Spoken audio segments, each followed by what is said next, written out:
कन्या राशि कन्या राशिको लागि सर्वाधिक शुभ समय छ। इन्कमहरू बढ्न सक्ने हुन्छ, पुत्र प्राप्त हुन सक्ने हुन्छ, देश विदेशको यात्रा हुन सक्ने हुन्छ। इन्कममा केही साधारण सुधार हुन सक्ने छ, तर इन्कमहरू पैसाहरू बचत हुन सक्ने समय हो। तपाईको बल बुद्धि विवेकहरू बढ्न सक्ने स्थिति हुन्छ। व्यापार पार्टनरशिपको क्षेत्रमा पनि असाध्यै शुभ समय छ र तपाईले गरेका कारोबारको क्षेत्र पनि सर्वाधिक सफलै भएर जान सक्ने स्थिति हुन्छ।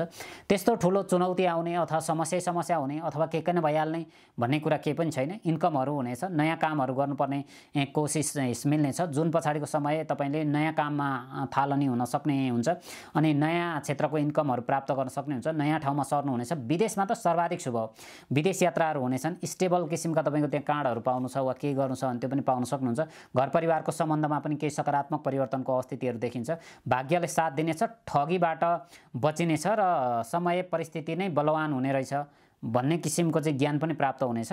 यो सँगसँगै परिवारको सम्बन्धमा सामान्य, श्रीमान श्रीमतीको सम्बन्धमा राम्रै हुने, विशेष गरेर चाहिँ आर्थिक हिसाबमा पनि राम्रै रहने र केही हिसाबमा कन्या राशिको 2026 को समय असाध्य शुभ रहन सक्ने देखिन्छ। तत्काल अहिले जे जस्तो भए पनि अप्रिल मे जुन हुँदै जाँदाखेरि चाहिँ एकदमै शुभ सङ्केतहरू हुने र एकदमै राम्रो समयहरू बित्न सक्ने स्थिति देखिन्छ।